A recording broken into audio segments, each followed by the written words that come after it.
जय हिंद, जय भारत। आज हम बात करने वाले हैं वेस्ट मैनेजमेंट की। उससे पहले हम जान लेते हैं थोड़ा सा कि गार्बेज क्या होता है। तो पहले डेफिनेशन पढ़ लेते हैं। An item or material that should be discarded because they no longer serve any purpose for us and are of no use to us. It includes vegetable and fruit peel, extra prepared food item, waste paper and plastic material, and a variety of other waste item. आज ये marker मेरे काम में है क्योंकि आज ये चल रहा है। अगर कल ये किसी वजह से ख़राब हो जाए या मोटा चलने लगे या मेरे काम का ना रहे तो ये मेरे लिए गार्बेज से ज़्यादा और कुछ नहीं होगा। हम लोग जाएंगे, जब इस तरह का ज़्यादा कबाड़ हो जाएगा तो हम जाके इसको कबाड़ी को बेच देंगे। लेकिन आखिर गार्बेज है क्या? गार्बेज वही चीज़ें हैं जो आज हमारे यूज़ में है लेकिन कल को हमारे यूज़ में ना आए, हमारे लिए वो वेस्ट बन जाए, वही सब गार्बेज कहलाती हैं।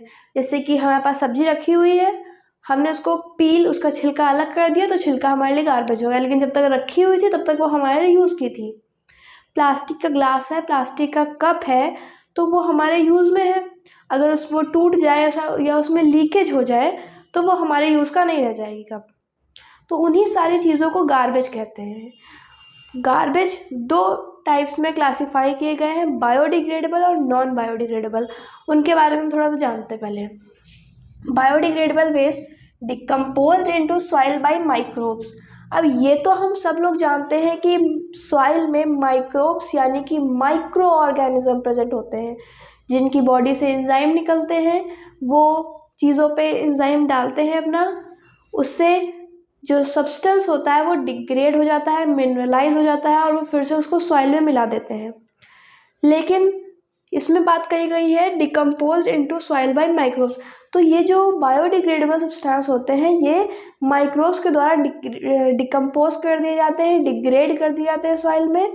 दूसरा पॉइंट है इन्वायरमेंट फ्रेंडली होते हैं ये इन्वायरमेंट को कोई नुकसान नहीं पहुंचाते हैं।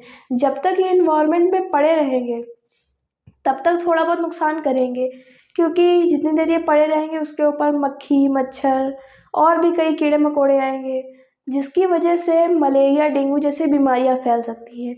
लेकिन जब ये डिग्रेड हो जाएंगे, ख़त्म हो जाएंगे, तब हमारे लिए हार्मफुल नहीं रह जाएंगे।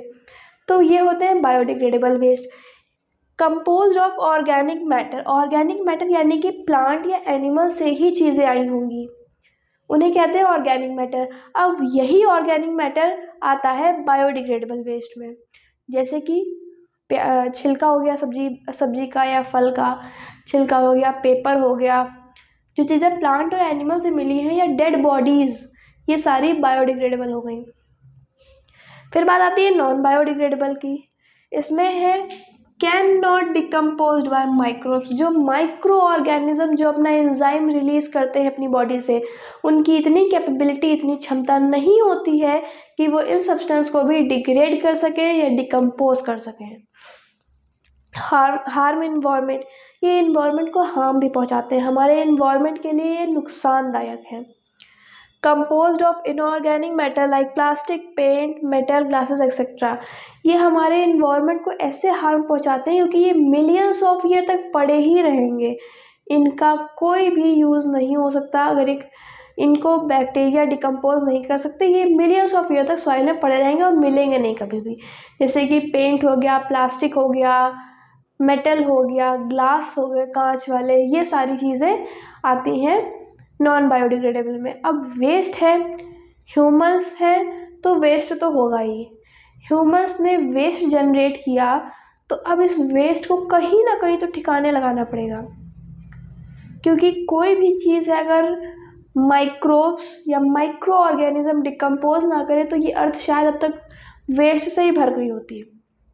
लेकिन अब नॉन बायोडिग्रेडेबल वेस्ट का क्या करें, जिनकी जो माइक्रोब्स की कैपेबिलिटी से बाहर हैं।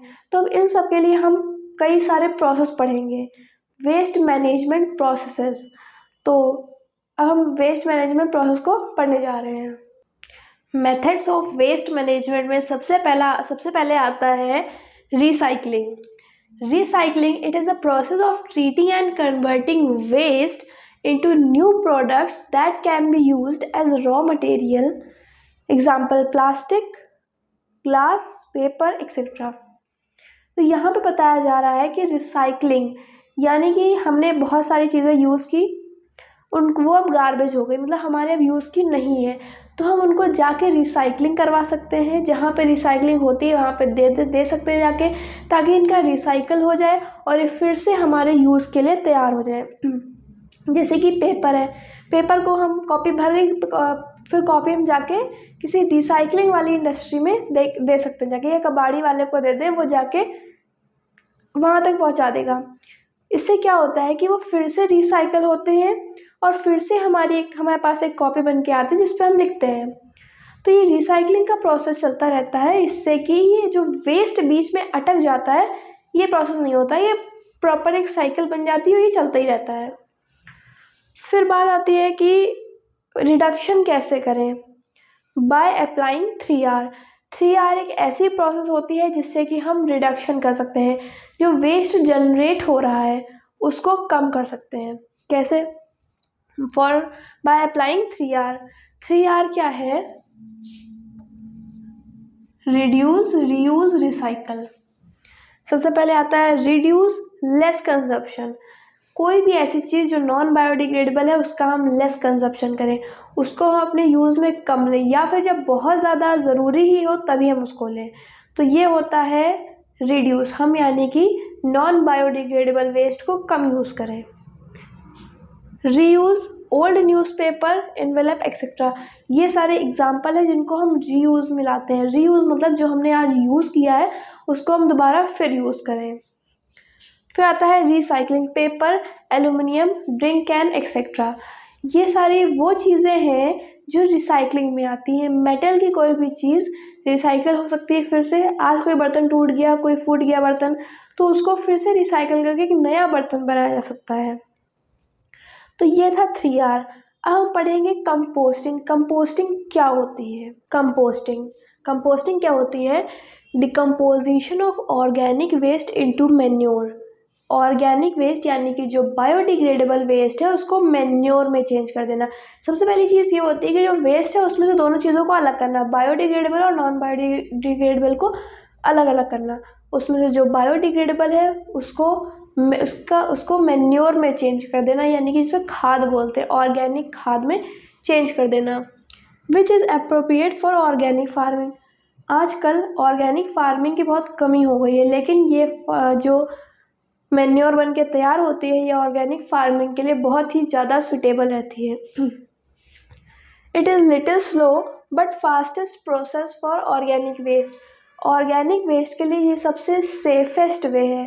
माना कि ये थोड़ा स्लो है, थोड़ा धीरे धीरे होता है, लेकिन ये सबसे सेफ है, इसमें कोई भी हार्म नहीं है, कोई नुकसान नहीं है, जबकि इससे और भी फ़ायदे ही हैं। फिर देखते हैं इंसिनरेशन क्या होता है। Incineration means reduce to ash. Incineration का मतलब होता है कोई भी ज़्यादा कचरा है उसको थोड़ा कर देना, ऐश यानी कि राख में बदल देना। It is the process of burning of non-biodegradable waste at very high temperature more than 1000 degree Celsius to produce ash। ऐश बनाने के लिए इसको बहुत ज़्यादा हाई टेम्परेचर दिया जाता है, वेस्ट को 1000 डिग्री सेल्सियस से भी ज़्यादा टेम्परेचर देना पड़ता है। तो इससे जितना भी जो वेस्ट होता है वो थोड़ा ऐश में कन्वर्ट हो जाता है, जिसकी अमाउंट घट जाता है। टेक प्लेस इन इंसिनरेटर, इसके लिए अलग प्लेस बनाई जाती है जहाँ पे हीटर बहुत सारे लगे होते हैं, जिससे कि इसको ज़्यादा से ज़्यादा हीट प्रोवाइड की जा सके। जहाँ पे ये प्रोसेस होती है उसे बोलते हैं इंसिनरेटर। फिर बात करते हैं लैंड फिलिंग की। Dumping of waste in a pit for biodegradable waste. Dumping of waste in a pit, जब हम देखते हैं कि बहुत ज़्यादा कचरा हो गया है तो उसमें से बायोडिग्रेडेबल और नॉन बायोडिग्रेडेबल को अलग कर लेते हैं। हालांकि ये इंसिनरेशन की जो प्रोसेस हमने पढ़ी है दोनों के लिए होती है, बायोडिग्रेडेबल और नॉन बायोडिग्रेडेबल के लिए भी। जो बायोडिग्रेडेबल चीज़ें होती हैं वो CO2 और वेपर के फॉर्म में हमें मिल जाती हैं, बाकी सब ऐश के फॉर्म में चला जाता है। तो हम पढ़ रहे थे लैंड फिलिंग। इसमें जब कचरा ज़्यादा हो जाता है, बायोडिग्रेडेबल हो चाहे वो नॉन बायोडिग्रेडेबल हो, मोस्टली ये देखा जाता है कि दोनों को अलग कर लिया जाता है बायोडिग्रेडेबल वेस्ट को लैंड में गड्ढा खोद के उसमें डाल दिया जाता है, फिर उसके ऊपर मिट्टी डाल दी जाती है, जिसकी वजह से वो भी एक फर्टिलिटी बढ़ाती है सॉइल की। फॉर बायोडिग्रेडेबल वेस्ट, ये सिर्फ बायोडिग्रेडेबल वेस्ट के लिए ही होता है। Far from civilization, far from civilization where ground water level is very low, जहाँ पे बस्ती होती है, जहाँ वो इलाका जहाँ पे लोग रह रहे होते हैं उससे काफ़ी दूर पे या शहर से बाहर इस प्रोसेस को किया जाता है, जहाँ पे ग्राउंड वाटर लेवल बहुत ज़्यादा लो हो। Gas obtained is used as fuel, biodegradable waste से जब जो गैस प्रोड्यूस होगी उसको एज अ फ्यूल भी यूज़ किया जा सकता है। तो ये सारे प्रोसेस हैं वेस्ट मैनेजमेंट के। अब एक आखिरी टॉपिक बचता है सीवेज ट्रीटमेंट। सीवेज ट्रीटमेंट को हम अगली वीडियो में पढ़ेंगे। तब तक के लिए जय हिंद, जय भारत।